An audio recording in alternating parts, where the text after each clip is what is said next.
she is, she has a lot of art experience. That's why actually more of those masks or genes are encoded like with some, we have some encoded proteins from some bacteria so they can wear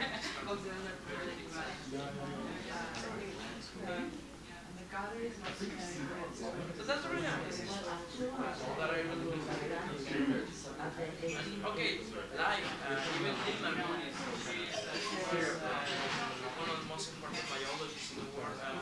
She always says that actually we are interconnected zones. And actually, it seems that actually life moves in that way slowly.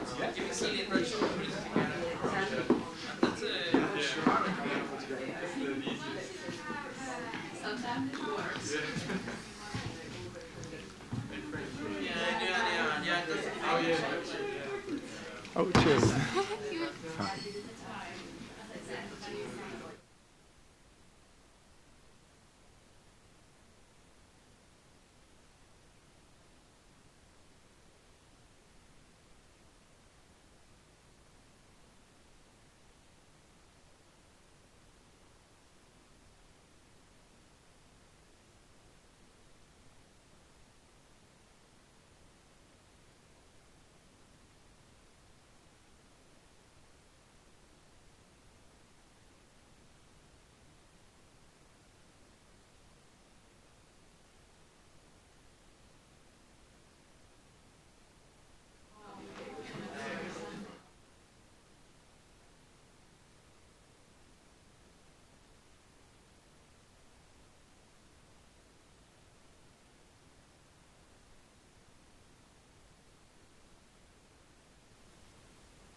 Great. Yeah, that'd be amazing. Yeah. Thanks. Okay, so go straight ahead. Okay. Thank you. That was a nice introduction. So, so I'm Ben Freeth. I'm from Newcastle University. I'm a third-year PhD student looking at sort of electronics code, creativity, this kind of thing. And I think what I'm going to do is I'm going to kind of try and whiz through some of my projects to give you kind of a flavour of the stuff I'm involved in, and then try to talk to you about some of the more recent things that I'm really interested in sharing with you guys and that might be more relevant to this event. So I've got a background in doing stuff around multi-channel sound pieces, and this is a piece called Continuum, set in a planetarium. The work's kind of based on virology and viruses, this kind of thing. So one example of my work. Another is this piece called Meshworks. A piece of software that takes the idea of an audio flanner, so someone who can row through various pieces of sound and various musicians' compositions. The musicians are networked together and the flanner is networked to them using this open source software and various kind of various pieces of hardware that allow them to access these kind of pieces. The piece was inspired by Walter Benjamin's Arcades project, so kind of walking through these Parisian arcades and making connections through those. This piece is a piece called Gold Lines and Mineral Veins. The idea was to look at these very old maps of kind of the area where I'm from in Newcastle, contained in this place called the Mining Institute, and it sort of shows all the geological kind of structures and basically what's under the ground. And the idea really here was to kind of to look at this archive that was held in this building in the Mining Institute. But what was really fascinating was to actually go into these mines and to look at what's there. You kind of have this interesting usage of the mines. They were originally used for sort of lead extraction, and then later fluorspar. And this is where the term fluorescence comes from. So you get this kind of really nice material that glows under UV light. I'm kind of interested in these bioluminescent materials and using them in my practice. What was interesting in terms of the archive is that you have this kind of fuzzy edge to it. So you have things that are kind of solidly part of the archive, like, I don't know, amazing, very old mining helmets and mining apparatus, safety things for use within mines. But also you've got this extra material that's in this state of becoming, and it's about to enter into the archive. So sort of interviewed people who were linked to the Institute and kind of asked them what they had, what have you got? And they sort of took us to the houses and showed us some of the stuff. And what was really fascinating was they had sort of quite dangerous materials, like bits of uranium ore and stuff like this, kind of kicking around next to their kitchens. And we sort of used this in this multi-channel sound piece, but also to create this kind of this spar box. Spar box is like this phenomenon in the Northeast where miners would collect these interesting minerals and kind of put them into this box for viewing. They would have them in the houses, and we made this kind of radioactive one with all of this material that people had in their spaces. So it kind of shows you my interests around sort of depunctualizing maps, looking at sort of materials that fluoresce, also looking at kind of collecting data sets and using these to generate sound and sonifications and multi-channel works. This is an ongoing project at the moment, looking at kind of listening to the inaccessible, so using kind of technologies like hydrophones to listen to very inaccessible things. So at the moment I'm quite interested in this set of shipwrecks that are located in this Scapa Flow area, which you can see on in the top circles, which is off the north coast of Scotland. So I'm looking at trying to create this set of data buoys which are networked and radio back hydrophone, real-time hydrophone audio, and also water quality like data stuff. So I'm engaged in producing this stuff at the moment. This is a piece called Consolidator. So it looks at sort of using devices which you can see in the top right corner to navigate through the city and collect data sets with. So one of the devices which you can see in the top left kind of produces random pulses with kind of the motors that you would find in mobile phones, and this kind of guides you on this random derive through the city. The other device, which you can see at the bottom right on the top right picture, which has like a set of electrodes, collects galvanic skin response, and various other sort of biodata, like how you're moving through the city, how you're walking, your GPS location, where you are. And then this was kind of carried out with a group of participants. We went and collected these data sets and explored like the city. And what was really nice to do was to kind of reflect back on the data, and to kind of, people sort of drew these stories from it and drew these kind of tales of the city from that. We also did other things as well. We collected various samples on our way, and we used the scanning electron microscopes in Newcastle University to kind of to visualize these things and to look beyond kind of how the human eye can see them. I'm quite inspired by sort of Latourian notions of inscription, and like kind of the way scientists would potentially make inscriptions, so you use kind of devices to create something that's not quite an image, not quite a picture, and not quite writing, something in between, and then look at these for ages and ages and somehow generate new knowledge from these.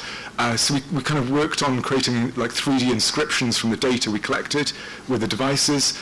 And it's kind of interesting that people are talking about, I don't know, the universities are getting a slating, right? Everyone's like going to town on them saying, oh, it's really difficult to work with them. I don't know, I kind of, maybe it's because I'm within that network, I'm doing the PhD at the moment, that, maybe I'm on the inside, but I feel that at Newcastle it's kind of quite easy to access some of this stuff. They've got all of this expensive kit that maybe you're not really supposed to be playing around with or mucking about with if you're an artist, but they're quite open to, if you speak to the right person, to letting you bring people in and visualizing this stuff that you've picked up from the city and do stuff with. So yeah, so this is my experience. It's maybe a little bit different, but obviously the idea with this stuff is that people can build this themselves and share the ideas.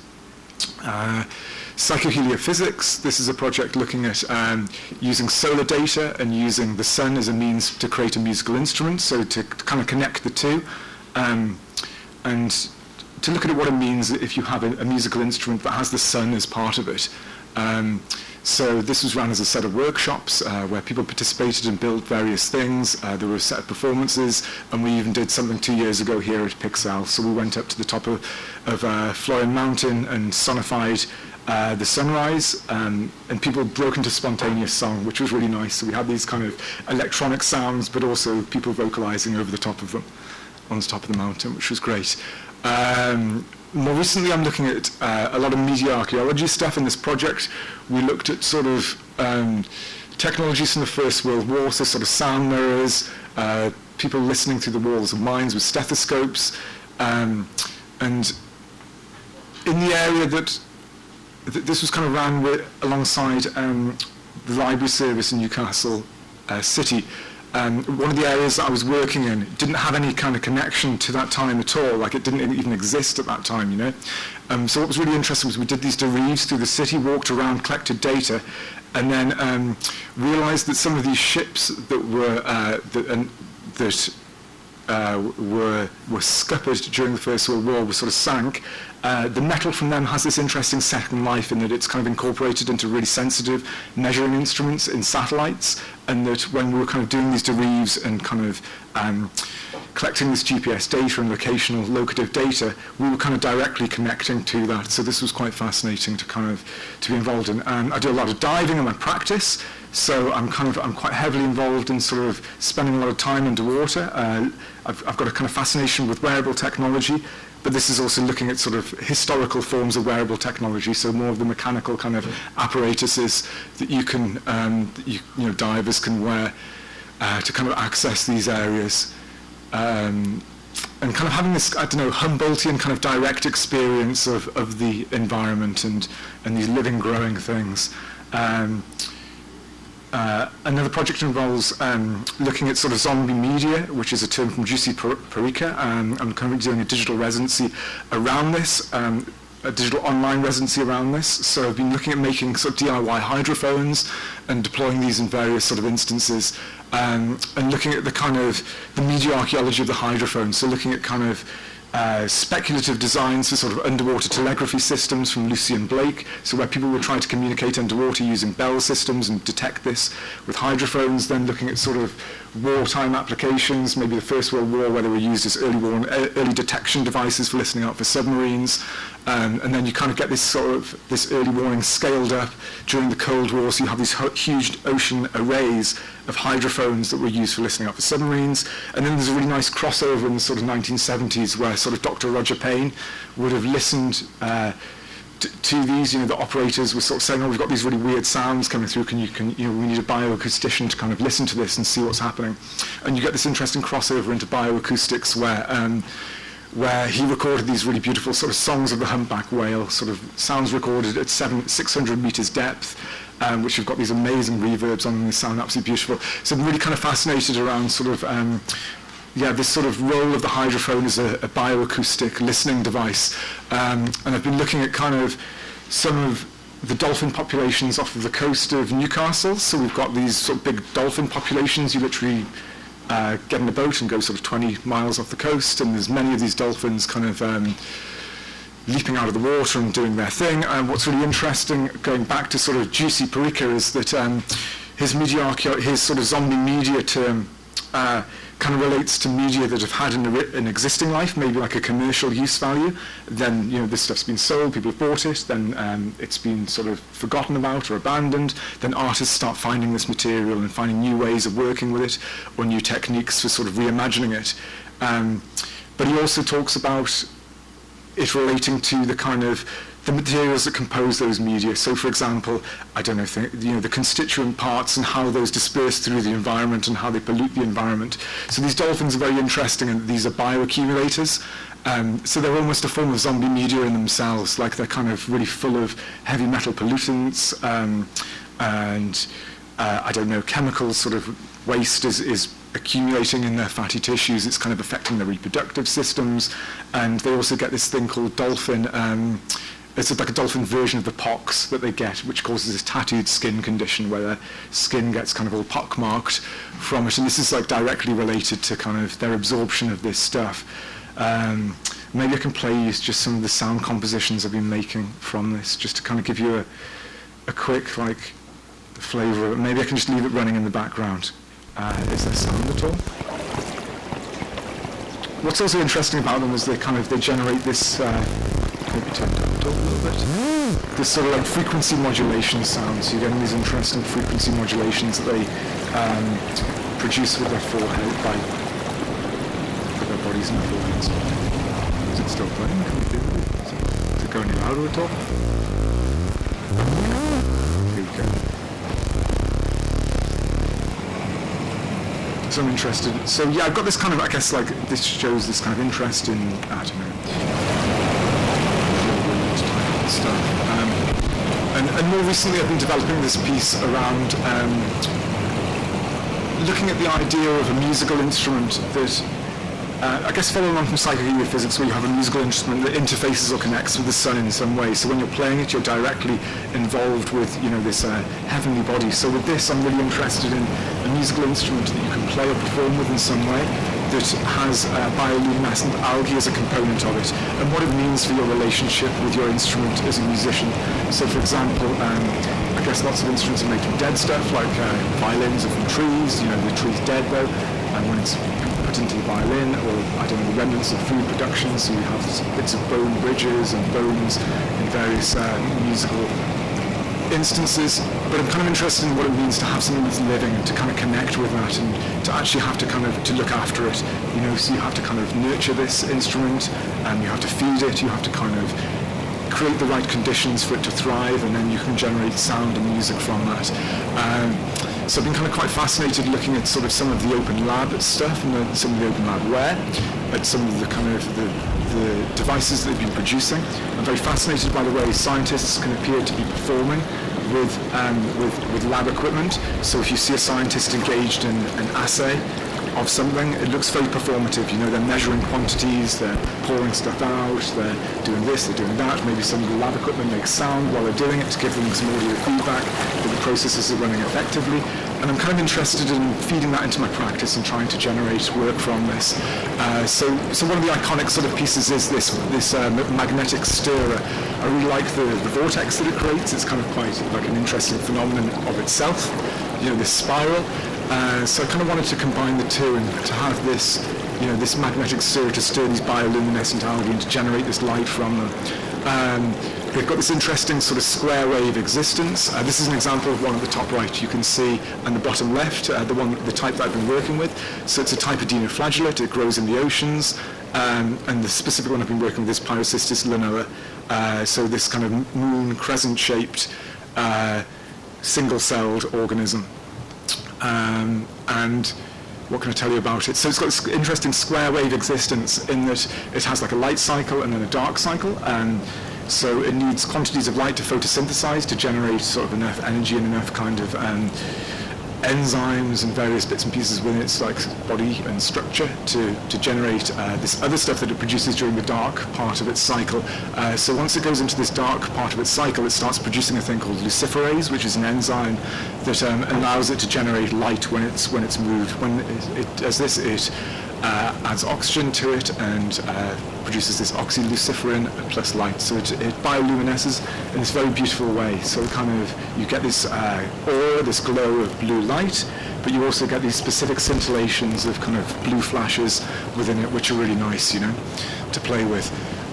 So I've been looking at kind of techniques and ways for doing this, ways of kind of producing these mechanical stirrers, ways of detecting the light from it, and playing around with these.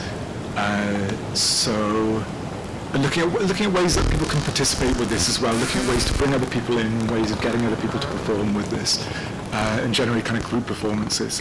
So there will be a performance at some point during the program over the next couple of days. The Pyrocystis lanoa are sort of en route at the moment. They have had to be FedExed across from where I've been sort of growing them. That's kind of an interesting sort of point to make and something to kind of think about, to actually how to transport this stuff. You know, you kind of come up with this idea and it's all well and good having it in your room or in a lab, but then to try to actually show it to other people and to sort of share it with them and to take it somewhere else, this is kind of quite difficult all of a sudden, you know, to do that. So I've been spending the past couple of days taking these samples which have been grown in the, we've been growing in two places.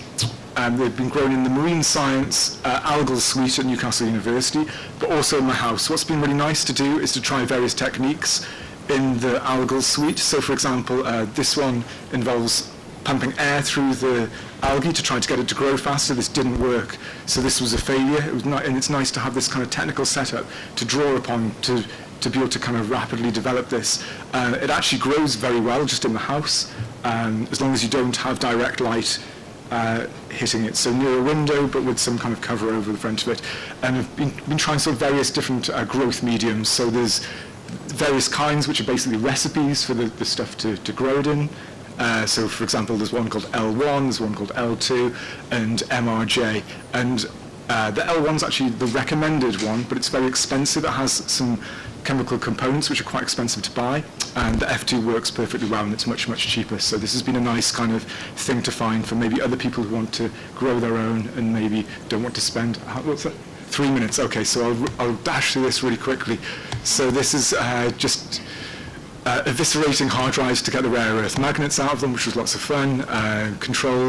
For controlling the speed of the vortexes, a light detector, which is a really interesting thing because it can actually see through your hand, this device. It's a TSL-237. If you try to cover it with your hands, it produces a square wave, so it produces a frequency, so it's a light to frequency conversion, and you can still hear it producing this sound when your hands are covered. If you flash light through your hands, it can see this light, it can detect it, so it's really interesting. It's a really interesting device. So back to transporting it, this is sort of packaging it up prior to travel, trying to put it into these like these little tiny containers that have been irradiated and don't have any kind of contaminants in them. And I don't know, it's just really interesting the way lots of other stuff you can just carry it with you, you can take it on a plane, you can do whatever you want with it, but with this it's kind of, you know, it has to have this other set of protocols around it and maybe this thought process towards how you approach kind of, you know, working with it and sharing that knowledge with other people. So I think that's a good place to end there with the end of that, so that's really good, so thanks for listening, and if anyone's got any questions around that. Impressively fast round. No, sorry. You did say be quick, so. Yeah, which gives us a little bit more time for questions. Okay, so we've got some question time. Fantastic. Great. Yeah. Any immediate questions from the audience? Yeah, Chris? Can you go to the cells when you have the pictures of your... Yeah, sure, yeah, of course. Let's go back. Have you tried... Say stop. Yeah, have you tried to use... This one here. Yeah, that one. Have you tried to use...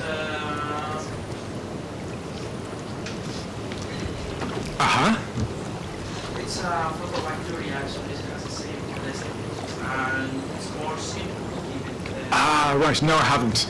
No. But I'd like to, this sounds like a good further opportunity. Vibrio phosphorium. Right, and you have some of this? Yeah. We could do a trade, oh this would be nice, yeah, I'll swap you some of mine for some of yours, yeah? Usually I take the gene to make the protein to produce like...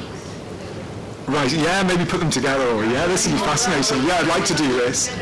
Yeah, definitely. This would be. So you've been taking the gene out of something and putting it into something else. Yeah. For this, wow. Yeah, and then mutations with 7 colors. And, right.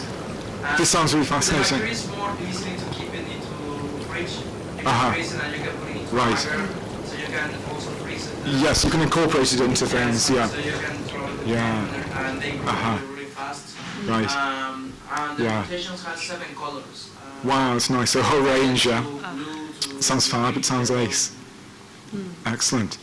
Yes, I think that's got really fascinating sort of that one's things for maybe incorporated into the bodies of instruments, Yeah, or and as part of it, rather than having. And with the bacteria, Uh-huh. you can add, you can control when to glow.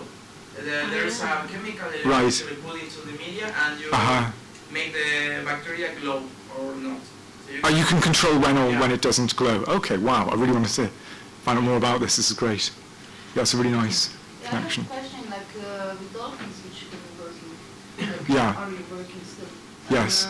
It's like you mentioned that there's lots of pollution in their bodies and so on, but Yeah. there's also like, I can imagine there's also lots of sound pollution in the seas around them. Yes, yeah, there's lots, So yeah. what is it, like, do they try to prevent this? Because I did read lately there was like big movement of Right. trying to make this kind of sound pollution safe spaces in the seas Right. for man-made Yes. and so on. So what is Yeah, this is really fascinating actually. So at the moment, those dolphins are like a migratory species. The area that they're in is a kind of protected area, but they're looking at building a wind farm there at the moment. One of the energy companies wants to build a wind farm. So one of the ideas is to try to collect a baseline of information around the anthropogenic sound in that area, and to look at what's happening at the moment, and then to make recommendations to that company for when they should or should not do drilling, or work on the production of that, or maybe even whether the work should even go ahead, maybe it shouldn't be put into that area. So that's really interesting. Yeah. Of course, all animals that are sort of far up in the, what do you call it, chain of... The food chain, and the hierarchy of food chain, right? Yeah. Are accumulating a lot of heavy metals, like so you have the same thing in tuna, you have it in us. Exactly, it's mirroring what's happening in us. Yeah, totally. If we're eating those things, it's kind of a concern for everyone in the room, I guess, you know? Definitely. Yeah, and the that's a seas worry. are so interesting in that sense, because there's so many things that we don't know about it, and there's so many pollutants. Sure. Plastic is another huge issue. Like you see these kind of whirlpools of plastic, and Yeah. definitely. And I was just thinking, because you said at one point, you showed these images of yourself diving and Right. so Yeah, on, yeah. and I think you said that you wanted this almost unmediated experience of the environment. More of a kind of direct connection and a sort of like my own personal experience of it, rather than, I guess, like a vicarious experience reading about it somewhere or watching documentaries or just talking around it. Yeah, to have like an immediate experience. And I just sort of got stuck on the unmediated thing, because of course... Oh no, it's definitely mediated. They're using loads of technology to actually access it. And the whole idea of the diving suit and everything more is sort of personal protecting us kind a of- little Yeah, bit, sure. right, from these pollutants that the dolphins are in direct contact with. So that's... I guess, yeah. Yeah, it just... Sure, there's like layers of protection there, or creating a separate sort of airspace, a bubble that you kind of breathe Might from. be interesting making a sort of protective suit for the dolphin as well. Well, yeah, that'd be quite cool, wouldn't it? I like that. I don't know if they'd like that. How you get them to wear it. Just try this on. Yeah. I was also wondering about these algae. Where did you get them from to start with? Was it from this marine... So there's a place called CCAP in Scotland, and it's kind of like, the idea for it is, there's this place that stores all of like the various kind of seeds. It's like a seed bank to store all of the kind of, various types of agricultural crops in case something gets destroyed. Like so for example, it was drawn upon recently to take certain seeds to Syria to kind of, replenish populations there. It kind of has a similar theme to it, where it has like many different strains of algae, and it's this huge encyclopedic-like bank of algae that you can kind of draw upon. So, and they sell algae from there, so you can buy, they sell you like a small quantity of it to start your culture, and then you have to grow your culture on from that. Yeah. But it'd be nice to make this, if this is material that I'm working with, it'd be nice to kind of make it more accessible for people. So people can maybe just take some of it and play with it. And it would be fun if you could draw it directly from the ocean as well, but I guess that's... Yeah, that'd be nice. Yeah, that'd be something to try. That's maybe a nice thing in the future to actually try to do. Yeah, so for example, in Oban, which is in Scotland, kind of quite close to Newcastle. Oban whiskey. Yeah, obviously famous for its whiskey. Yeah, there is sort of... I've spoken with people who've said, you see this bioluminescence within the waves, so potentially this is a place that could... That's maybe maybe accessible. It's not too far away, and that could be kind of You could do like a similar sound piece in the waves. Yeah. Yeah, that'd be good. Yeah. I like that. Yeah, I was just wondering this algae, how different it is from the dinoflagellates. It is a type of dinoflagellate. Yeah, it's one of them. Yeah, it's like a sort of subspecies. Different shape. I mean, I didn't recognize. Yeah. There's lots of different kinds. There's lots of different types, and this is one specific sort of type of it. Yeah, so there's another one called fusiforms, and there's a few different other ones. Yeah. Some are larger, so I think they're easier to kind of look after for some reason because they're bigger. And this one's smaller in size, but it produces like the nice sparkles within the. And do they get stressed? I mean, their lifespan, if they get really stressed. Uh-huh. I mean, their lifespan, how long Yes. is their lifespan? If you stress them and move them about? They naturally move in the ocean, you know, so when you have waves crashing, sometimes you get this phenomena of blue waves, which looks amazing. So yeah, they're constantly jostled around by the sea and moved. I guess you have sea storms and they survive this kind of thing. So yeah, but you're talking about the ethical concerns of putting them in a vortex and spinning them, and how this might impact on their life, their longevity. Other artists working with Yeah. glowing algae said Uh-huh. some of the problems they've occurred is that they get Right. stressed out and then Right. the glow is slowly emitting, you know, it's Right. difficult to... Yes, they have like, yeah, so they have like a kind of peak of light production. So when they enter this dark cycle, you can see the kind of the graph ramping up within that, and they start producing this luciferase, and it reaches like a peak within about sort of 3 hours of moving into the dark cycle. Once it's reached this peak, if you start to shake them, then they'll emit light, but they get tired. And this is kind of one of the things I'm interested in, that the more you shake them, the tireder they'll become, and they have like a kind of, they will recuperate after a little bit of time and then produce more light again, but eventually you'll just exhaust them and then they won't be able to produce any more light. And I'm fascinated by this. I like it, you know, the fact that if you're a musician and you're performing, then you get tired as well, but also your musical instrument will get tired and will kind of maybe wear out before you can. So you have to kind of structure your performance, and you're thinking about the music that you will perform and generate around this. Yeah. And So you that's said really that interesting. they're currently being shipped here, so they haven't actually arrived yet? I've got the kind of the list of destinations that they've come from and arrived at, and apparently they're here Oh, good. on the Yeah. list, but they haven't arrived at. Because- Gisley is picking them up and he hasn't got them yet. So Okay, yeah. So any minute because now. you're set to have a concert tonight, right? it is supposed to be tonight, but I don't think that's going to happen. I think No. it's going to have to be rearranged, you know, because they obviously need light. They need light to generate this. So yeah, exactly. The problem of working with living organisms. Yeah, precisely, totally. Yeah. So this is quite fascinating. Yeah, definitely. So we can't be able to show any algae or bacteria. We could show them, but they won't do any light. Yeah, just there you go. There's some fluids that don't do anything. But I think he's going to reschedule it and restructure the program. So potentially the next couple of days it will happen. And there's a workshop. And think do you it's find that tomorrow, it's kind of relatively, what's the word, relatively reliant, or does it work the way, dependable? Does it work the way it's supposed It does actually, yeah. So when you shake it and when you mechanically disturb them, they do produce light. Yeah. Good. It's not just this sort of have a think about it and then Yeah. maybe I will this Because a lot time, of the maybe I won't. Yeah. It's like, Yeah, sure, yeah. Sometimes it works. Yeah, it has to be very specific experimental conditions, or the environment has to be precise, right? Precisely right. Otherwise, Yeah. other variables can affect it.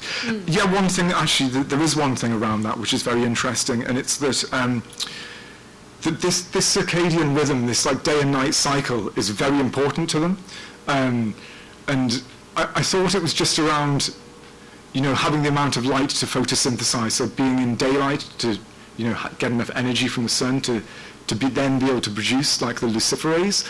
But it's not just about that. In the dark part of the cycle, if you switch the lights on, they get confused and they stop producing it. So if you put the lights on for a little bit and then turn the lights off again and then shake them, it looks like they've died, Yeah, it looks unreliable, like they haven't done it. But if they stay in the dark again for maybe another couple of hours, then the brightness is returned, So yeah, this is fascinating actually. So in terms of putting on a performance with them or working with them, background and ambient light are a real consideration, So if they're left out and there's other light there, this will cause a problem. Yeah.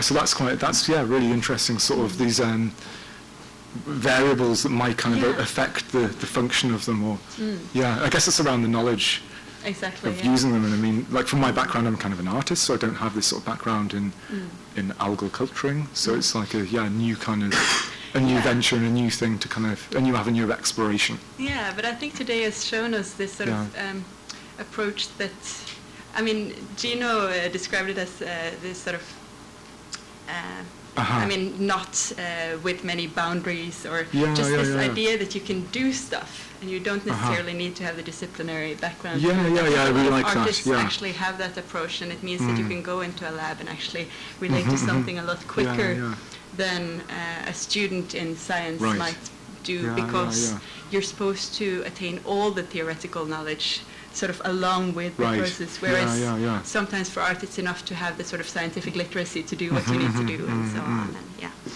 And definitely. I was just told that we actually don't have more time because they need to set up for the next event here. But we'll continue the discussions tomorrow, so that's great. And I'd like to thank everybody for being active in the discussions today. It's been really fun for us, I think, in the panel. Yeah, it's been great. So thank you very much.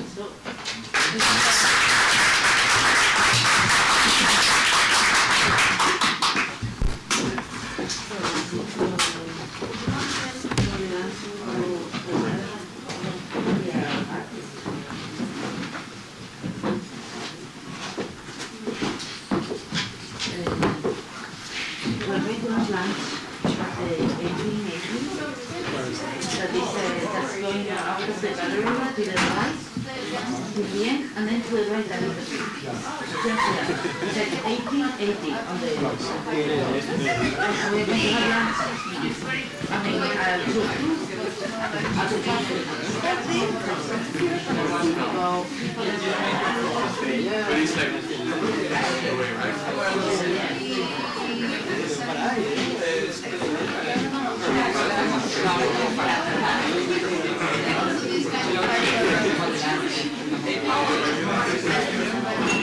I want to see